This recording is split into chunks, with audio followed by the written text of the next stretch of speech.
نے ارشاد فرمایا نساؤکم حرث لکم، تمہاری عورتیں تمہارے لیے بمنزلہ کھیت کے ہیں. حرث عربی میں کھیت کو کہتے ہیں. تو بمنزلہ کھیت کے ہیں.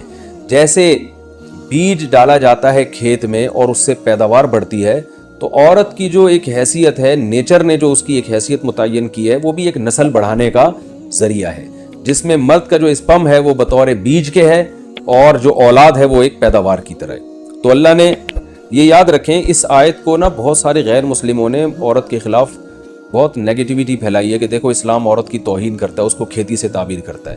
تو کچھ لفظ کسی اور زبان میں جب وہ جاتے ہیں نا تو وہ توہین کا معنی دیتے ہیں. عربی میں جو حرث کا معنی ہے یہ تعظیم کے لیے ہے، توہین کے لیے نہیں ہے. اردو میں جو کھیتی کا معنی ہے وہ توہین کے لیے استعمال ہوتا ہے. کھیتی یعنی جو پاؤں میں روندی ڈالنے والی اور زمین جو ہے نا پاؤں میں گویا روندی اس کو روندا جا رہا ہے. تو اس لیے اس کا اردو میں بالکل اسی طرح جو لوگ ترجمہ کر دیتے ہیں کہ عورتیں تمہاری کھیتیاں ہیں، تو یہ ترجمہ میرا خیال ہے اس لیے درست نہیں ہے کہ اردو میں اس کا مفہوم ہی چینج ہو جاتا ہے. یعنی گویا ایک عزت کے لیے جو لفظ اللہ نے استعمال کیا وہ ذلت کا ذریعہ بن جاتا ہے. تو اس لیے کسی بھی زبان میں جب ہم کسی بھی لفظ کا ترجمہ کرتے ہیں تو اس زبان کے ہمیں محاوروں کو دیکھنا چاہیے کہ اس زبان میں یہ لفظ کس معنی میں استعمال ہو رہا ہے. مثال کے طور پر ہو سکتا ہے کتا کا لفظ کسی زبان میں وفاداری کے لیے استعمال ہوتا ہو، کسی کو لوگ ڈاگ کہتے ہوں تو اس کا مقصد ہوتا ہے وفادار انسان ہے، لیکن ہمارے یہاں اردو میں گالی ہے وہ، اور آپ بولیں کہ بھئی وہ فلاں قوم ڈاگ کہتی ہے تو ہم کتا کہیں گے، تو آپ جب اس کا ترجمہ اردو میں کریں گے تو کتے سے نہیں کر سکتے. تو اسی طرح یہ عربی کا جو لفظ ہے اس میں بھی یہ چیز یعنی ملحوظ رہنی چاہیے. تو اس لیے اس کا ترجمہ کیا جائے گا تمہاری عورتیں تمہارے لیے پیداوار بڑھانے کا ذریعہ ہیں، نسل بڑھانے کا ذریعہ ہیں. فاتو حرثکم، تم اپنے اس نسل بڑھانے کے ذریعے کے پاس آؤ، انا شئتم جیسے چاہو، وقدموا لانفسکم، اور اپنے نفسوں کے لیے آگے بھیجو، یعنی اولاد کی نیت سے آیا کرو زوجہ کے پاس اور آخرت کے لیے انتظام کرو، یعنی اولاد پیدا کر کے جو تاکہ دنیا اور آخرت میں تمہارے لیے فیوچر میں تمہارے لیے کام آئے. دنیا بھی داخل ہے، آخرت بھی داخل ہے. تو اس آیت کا بھی ایک شان نزول ہے کہ صحابہ کرام تو چونکہ جو خواتین تھیں مکہ میں صدیوں سے وہ لوگ آباد تھے، ان کے سفر خاص طور پہ عورتوں کے سفر بہت ہی کم ہوا کرتے تھے. تو جب ہجرت ہوئی ہے اور جو ہے نا ہجرت کر کے بہت ساری صحابیات مدینہ آئی ہیں، تو مدینہ میں ان کے نکاح دوسری قوموں میں ہوئے، پھر انصار صحابہ سے بھی ہوئے.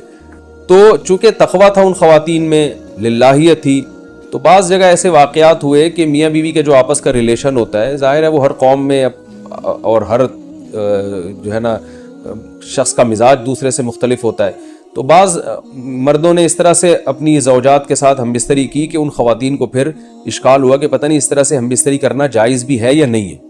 تو انہوں نے نبی صلی اللہ علیہ وسلم سے یہ مسئلہ پوچھا کہ یا رسول اللہ، ہمارے شوہر ہمارے پاس اس طرح سے آتے ہیں تو کیا یہ جائز ہے یا نہیں؟ تو ان کے سوال کو بھی مبہم رکھا گیا اور قرآن نے اس کے جواب کو بھی کنایتاً بیان کیا، کیونکہ مسئلہ بظاہر حیا کے خلاف ہے.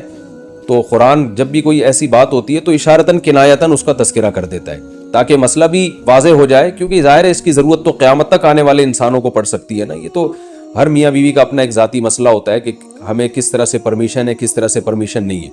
تو اللہ تعالیٰ نے بھی اشارتاً ہی اس حکم کو قرآن میں بیان کر دیا. قرآن میں اس لیے بیان کیا کہ تاکہ اس میں کوئی اجتہادی اختلاف کی گنجائش نہ رہے. تو اللہ نے قرآن مجید میں بیان کیا، فرمایا نساؤکم حرث لکم، تمہاری جو ازواج ہیں، تمہاری جو بیویاں ہیں، وہ تمہارے لیے بمنزلہ کھیت ہیں. کھیت کا مطلب کیا ہوتا ہے؟ پیداوار بڑھانے کا ذریعہ. تو اس میں سب سے پہلا مسئلہ تو قرآن نے یہ بیان کر دیا کہ زوجہ سے جو ہمبستری ہے وہ صرف اسی راستے میں جائز ہے جس سے اولاد ہوتی ہے، کیونکہ عورت کو اللہ نے بنایا ہے نسل بڑھانے کے لیے. تو کوئی بھی ایسا ہمبستری کا طریقہ اختیار کرنا جو نسل بڑھانے کا ذریعہ نہ ہو، یعنی وہ نیچرل نہ ہو، تو وہ حرام ہے. تو اس میں اللہ نے یہ حکم دے دیا. تو اس سے صاف یعنی حدیث سے بھی پتہ چلتا ہے اور تمام فقہاء کا اجماع بھی ہے اس آیت کی روشنی میں کہ مسئلہ تھوڑا حیا کے خلاف ہے، لیکن میرا خیال ہے بتانا ضروری ہے کہ پچھلے راستے سے عورت سے ہمبستری کرنا بالکل حرام ہے، ناجائز ہے.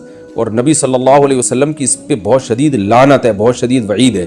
تو یہ بالکل اللیگل ہے اسلام میں کہ عورت کے پچھلے راستے سے اس سے ہمبستری کی جائے. جو لوگ لڑکوں سے بدفعلی کے عادی ہوتے ہیں ان کو یہ ایک چسکا لگ جاتا ہے تو یہ حرام ہے، ناجائز ہے، کیونکہ اللہ نے بتا دیا کہ یہ تمہارے لیے بمنزلہ کھیت کے ہیں۔ تو اس میں قرآن نے وہ جو سوال تھا نا اس کی طرف اشارتاً جواب دے دیا، اور آگے فرمایا فاتو حرثکم، تم اپنے کھیت کے پاس آؤ، یعنی پیداوار بڑھانے کا جو ذریعہ ہے اس جگہ کی طرف آؤ، انا شئتم، جیسے چاہو، یعنی باقی جس طرح سے تم چاہو زوجہ سے ہم بستری کر سکتے ہو، اس میں کوئی خاص طریقہ متعین نہیں ہے، میاں بیوی کا ایک دوسرے سے کوئی پردہ نہیں ہے، ہن لباس لکم وانتم لباس لہن، یہ دونوں ایک دوسرے کے لیے لباس ہیں، تو اس میں طریقہ کار کوئی بھی ہو سکتا ہے، کسی بھی طرح سے کرنا چاہو ایک دوسرے سے لطف اندوز ہو سکتے ہو، لیکن فاتو حرثکم، آنا موضع حرث میں ہے۔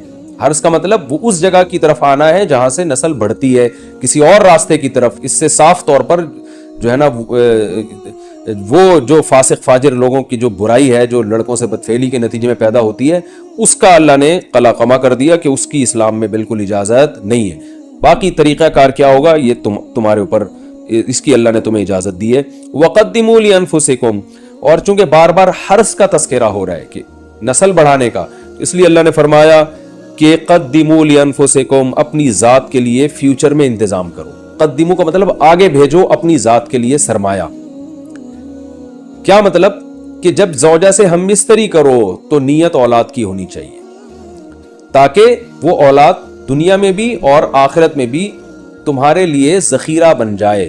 تو یہ نسل بڑھانے کی بہت زبردست ترغیب ہے اس آیت میں، اور اس آیت میں اللہ نے عورت کا کہ بہت ساری ذمہ داریوں میں سے ایک بڑی ذمہ داری کا بھی بیان بتا دیا کہ عورت کو اللہ نے بنایا ہے، جو مرد اور عورت کا جو فرق رکھا ہے نا، اس فرق کی بڑی وجہ یہی ہے کہ مرد کے اسپم کو اللہ نے بیج کے طور پہ پیدا کیا ہے اور عورت کو اللہ نے زمین کے طور پہ۔